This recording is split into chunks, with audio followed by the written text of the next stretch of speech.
आइए ग्रेविटेशन में equation of motion free falling body के लिए पढ़ते हैं। जनरल इक्वेशन ऑफ मोशन यहाँ पे जो हम लोग पढ़े थे मोशन चैप्टर में v equal to u plus a t, वो चेंज होकर v equal to u plus g t हो जाता है। सिर्फ एक्सेलरेशन की जगह पे एक्सेलरेशन ड्यू टू ग्रेविटी हो जाता है। सेकेंड इक्वेशन हम लोग पढ़े थे s equal to u t plus half a t square, जो फ्री फॉलिंग में चेंज होकर के h equal to u t plus half g t square हो जाता है। यहाँ पे h हाइट है और g acceleration due to gravity है। थर्ड इक्वेशन जो हम लोग मोशन में पढ़े थे v square equal to u square plus 2s, वो चेंज होकर के v square equal to u square plus 2gh हो जाता है। सिर्फ यहाँ पे एक्सेलरेशन ड्यू टू ग्रेविटी के जगह पे g लिखेंगे और डिस्टेंस के जगह पे हाइट हो जाएगा। When a body is falling vertically downwards, its velocity is increasing, so the acceleration due to gravity g is taken as positive. Acceleration due to gravity का वैल्यू प्लस 9.8 मीटर पर second square होगा। When a body is thrown vertically upward, its velocity is decreasing, so the acceleration due to gravity g is taken as negative. Acceleration due to gravity for a body thrown upward is minus 9.8 metre पर second square. जब किसी object को हम लोग upward direction में throw करते हैं तो इसका एक्सेलरेशन घटने लगता है, और यहाँ पे g का वैल्यू निगेटिव में हम लोग डिनोट करते हैं 9.8 मीटर पर सेकेंड स्क्वायर। स्क्रीनशॉट लीजिए।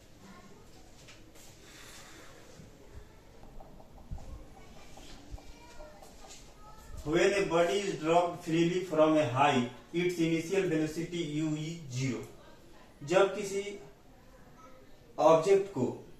जब कोई ऑब्जेक्ट एक ऊंचाई से गिरता है तो उसका इनिशियल वेलोसिटी जमीन पे आने पे 0 हो जाता है। इनिशियल वेलोसिटी को u से डिनोट करते हैं। When a body is thrown vertically upwards, its final velocity v becomes 0. जब किसी ऑब्जेक्ट को हम लोग वर्टिकली थ्रो करते हैं तो उसका फाइनल वेलोसिटी जो है 0 हो जाता है। The time taken by a body to rise to the highest point is equal to the time it takes to fall from the same height.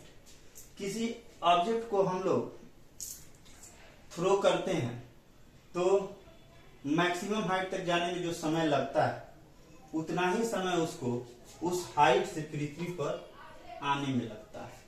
Screenshot लीजिए।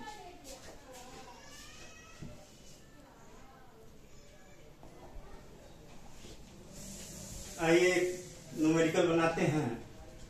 To estimate the height of a bridge over a river, a stone is dropped freely in the river from the bridge. The stone takes 2 seconds to touch the water surface in the river. Calculate the height of the bridge from the water level. हम लोगों को एक bridge की ऊंचाई बतानी है जहां से एक स्टोन गिरता है नदी के सरफेस पे, और उसको नदी के सरफेस पे पहुंचने में 2 सेकेंड लगता है। Calculate the height of the bridge from the water level. तो हम लोगों को ब्रिज का हाइट बताना है पानी के लेवल से। पानी के लेवल से ब्रिज कितना ऊंचा है।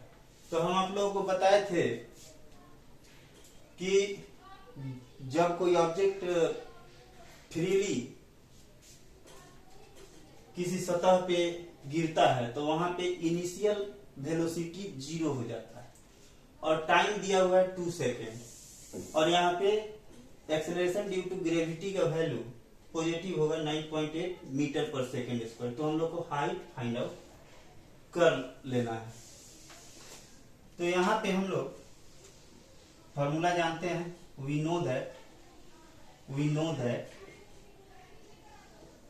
we know that h equal to ut plus half gt square.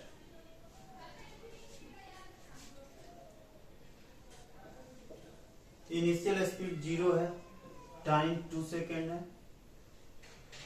Half into 9.8 into 2 का स्क्वायर। 0 में किसी भी नंबर से मल्टीप्लाई करेंगे 0 होगा, हाफ इंटू 9.8 इंटू 4, 2 2 जा 4, 8 2 जा 16, कैरी 1, 9 2 जा 18 प्लस 1, 19.6 मीटर। स्क्रीनशॉट लीजिए।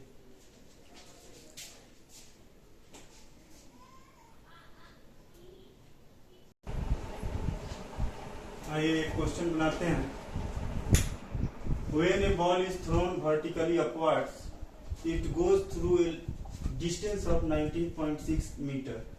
Find the initial velocity of the ball and time taken by it to rise the highest point। यहाँ पे g का वैल्यू है 9.8 मीटर पर सेकेंड। यहाँ देखिए हम बताए थे कि किसी ऑब्जेक्ट को हम लोग वर्टिकली थ्रो करते हैं तो फाइनल वेलोसिटी 0 होता है, और यहाँ पे g का वैल्यू निगेटिव हो जाएगा 9.8 मीटर पर सेकेंड स्क्वायर, और हाइट जो है 19.6 मीटर। हम लोगों को यहाँ पे टाइम फाइंड आउट करना है। तो टाइम फाइंड आउट करने के लिए सबसे पहले हम लोगों को इनिशियल वेलोसिटी चाहिए। तो एक फॉर्मूला हम लोग जानते हैं, v square equal to u square plus 2gh। v का वैल्यू 0 रखेंगे, u square plus 2 into g का वैल्यू माइनस 9.8 और h का वैल्यू 19.6 रखेंगे। ये 0 हो जाएगा, यू स्क्वायर माइनस 19.6 इंटू 19.6 होगा। यू स्क्वायर को इक्वल के इधर भेजेंगे, यू स्क्वायर को इधर ही रखेंगे और 19.6 इंटू 19.6 को इक्वल के उस साइड भेजेंगे तो 19.6 का स्क्वायर होगा। दोनों तरफ स्क्वायर से स्क्वायर डिडक्ट हो जाएगा। u इक्वल टू 9.6 मीटर पर सेकेंड इनिशियल वेलोसिटी होगा। v is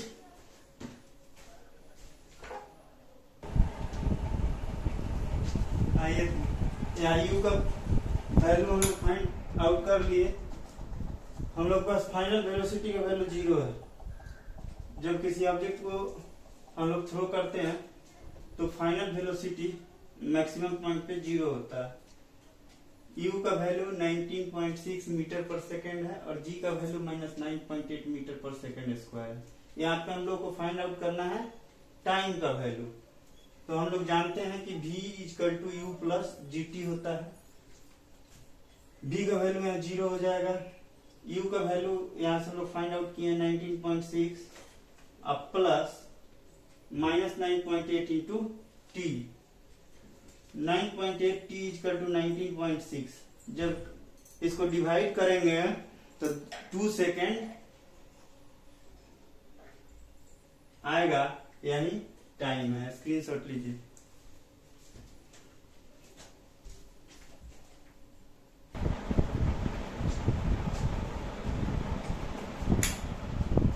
A cricket ball is dropped from a height of 20 meters. Calculate the speed of the ball when hits the ground. और B number question है, calculate the time it takes to fall through this height. G का value 10 metre पर second square दिया हुआ है। यहाँ पे A number question में u का वैल्यू 0 है, g का वैल्यू 10 पर मीटर पर सेकेंड स्क्वायर दिया हुआ है, h इक्वल टू 20 मीटर दिया गया है।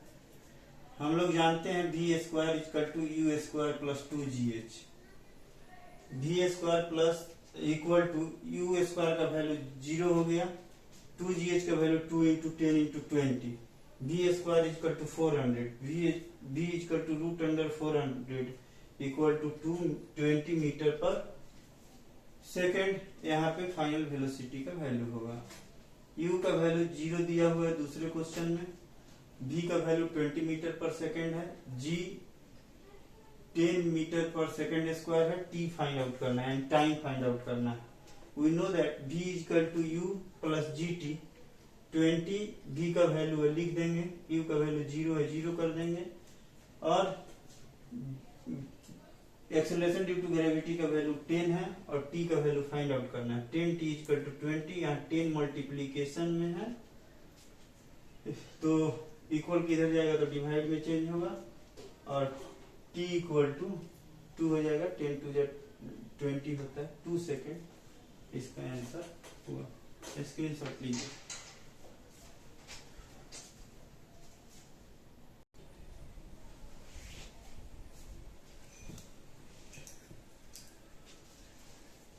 A ball is thrown up with a speed of 15 meter per second. How height will it go before it begins to fall? एक बॉल को 15 मीटर पर सेकंड की स्पीड से फेंका गया, तो यह नीचे आने से पहले कितना हाइट तक जाएगी।